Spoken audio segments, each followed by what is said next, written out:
देश की आज़ादी के बाद 1970 का भिवंडी दंगा, साल 1984 के सिख विरोधी दंगे, 1989 के कश्मीर दंगे, 1992 का बाबरी मस्जिद विध्वंस और 2002 के गुजरात दंगों से लेकर साल 2013 के मुजफ्फरनगर दंगों तक देश के बहुत से नागरिकों ने अपनों को खोया या फिर आर्थिक नुकसान झेला। और आज भी देश के किसी न किसी कोने में कई राजनीतिक, धार्मिक और सांप्रदायिक दंगे देखने को मिलते हैं। लेकिन इनके लिए जिम्मेदार कौन है? जनता, एडमिनिस्ट्रेशन या फिर राजनेता?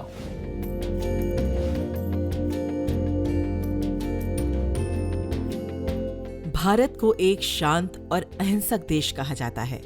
यहीं पर गौतम बुद्ध, महावीर और गांधी जी जैसे पुरुषों ने शांति और सद्भाव के बारे में बात की है। लेकिन देश में दंगे आम बात है। सोचने की बात यह है कि दंगा आखिर करता कौन है? लाखों करोड़ों लोगों की एक ऐसी भीड़ जिसमें मौजूद हर व्यक्ति को लगता है कि वो अपने आप में नेता है और न्याय करना उसकी ड्यूटी है। अक्सर कुछ लोगों की हेट स्पीचेस की वजह से आम जनता भड़क जाती है। माना कि किसी से गलत बयानबाजी हुई है, लेकिन वो भी इंसान है। ऐसे में क्या सुनने वालों को समझदारी से काम नहीं लेना चाहिए? हम उन्हें नजरअंदाज कर सकते हैं। अक्सर हम अपनी नौकरी खोने या फिर किसी और डर से गलत के खिलाफ खड़े होने की हिम्मत नहीं करते। मान लिया कि कोई अपनी निजी स्वार्थ के लिए दंगा करवाना चाहता है, तो क्या भारत की जनता इतनी भी पढ़ी लिखी नहीं है कि उनके इरादों को समझ सके, उन पर अंधविश्वास न करे? अगर आम जनता चाहे तो कोई भी व्यक्ति दंगे नहीं करवा सकता। उदाहरण के लिए, परिवार में अगर दो लोगों में झगड़ा होता है, तो अगर एक व्यक्ति शांतिपूर्वक बातचीत करके चीजों को सुलझा लेगा तो झगड़ा होगा ही नहीं। देश भी तो एक परिवार है। दूसरे देशों के साथ हम शांति वार्ता की बात करते हैं। क्या वो शांतिपूर्वक सुलह देश के अंदर नहीं हो सकती? आखिर एक इंसान दूसरे इंसान को कैसे मार सकता है? हम पर क्रोध इतना हावी कैसे हो सकता है? क्या हमारे अंदर इंसानियत बची ही नहीं है? हमारा कोई भी धर्म तो हमें ये सिखाता ही नहीं है। तो क्या यही सच है कि हम अपने धर्म और अच्छाई का सिर्फ ढोंग करना जानते हैं, उसे अपनाना नहीं? शायद हम आधुनिक हो गए, लेकिन असल में अब भी जागरूक नहीं हुए हैं। दंगा भड़कने के बाद पॉलिटिशियन और एडमिनिस्ट्रेशन का काम देश की व्यवस्था को बनाए रखना है। जन धन की हानि न हो, इसका ख्याल रखना है। दंगों से हजारों लोग प्रभावित होते हैं। ऐसे में ब्यूरोक्रेट्स बड़ी आसानी से यह कह देता है कि हायर अथॉरिटी से ऑर्डर नहीं होने की वजह से कोई ठोस एक्शन नहीं ले पाए।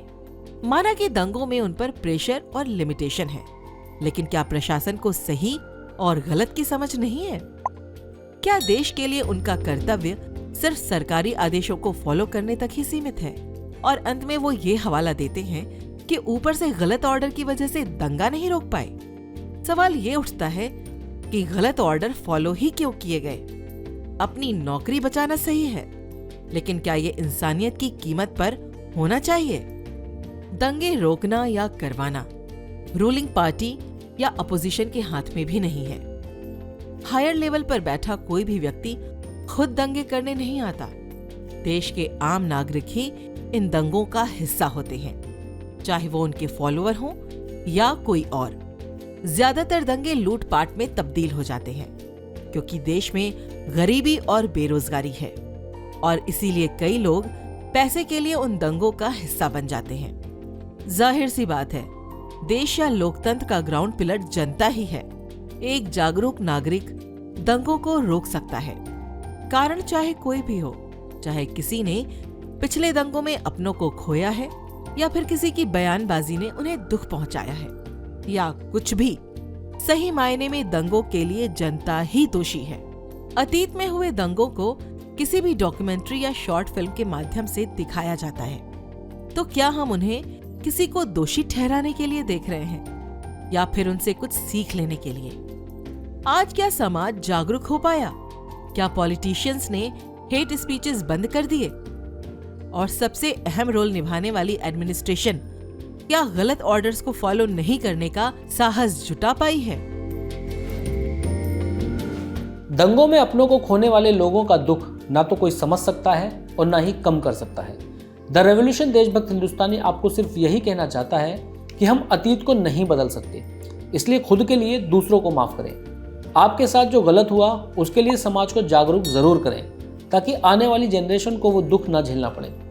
आपके दर्द की सीख और आपका हौसला समाज में रेवोल्यूशन का आधार बन सकता है।